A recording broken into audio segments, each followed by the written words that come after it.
Engaging heaven today. Let's get it. As he thinks within himself, so is he. Proverbs 23:7. Anxiety and fear are unhealthy and sinful thoughts.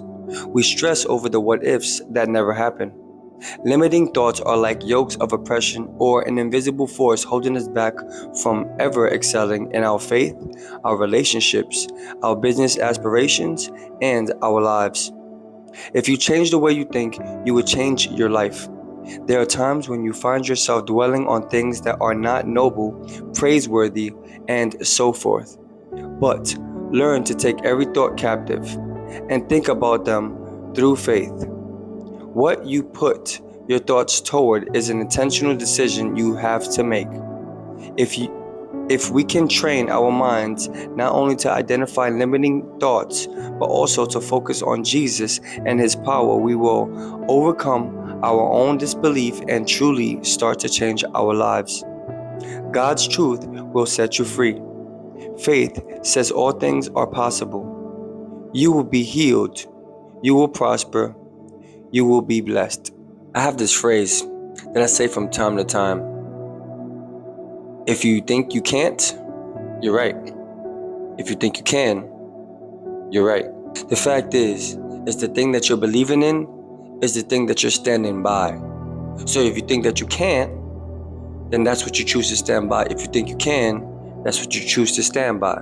We have to start getting to a place where we are building ourselves up, that we are continuously giving ourselves courage to move forward towards the things of God. I mean, isn't it something that the enemy attacks our identity?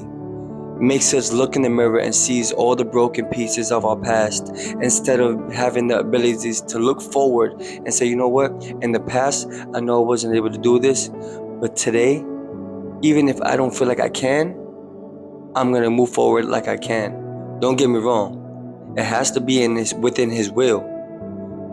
But what I'm trying to say is that if you're believing in God and you are absolutely standing by something and you prayed on it, you stand by it and you don't be stagnant. You stand by it and you move forward with that.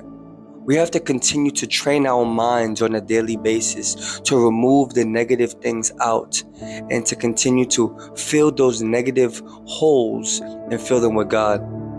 Because ultimately, if you don't fill them with God, the enemy will come again trying to fill those holes with doubt, with lies, and any other thing to keep you distracted, to destroy you, or to just belittle you in a way.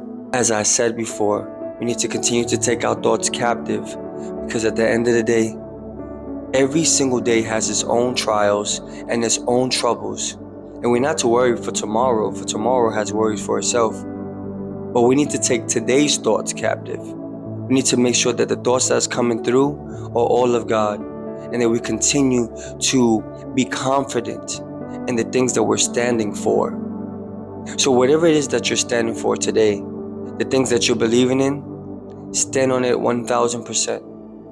And try to do your best to remove the negative parts, the negative thoughts, the negative opinions, and just stick to what the Bible says, to what God tells you, and completely be encouraged that the Lord is on your side, and know that whatever you believe in for, you can achieve it.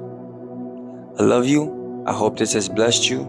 And of course, stay in your word, continue to pray, and walk with Jesus throughout the day. Till the next time.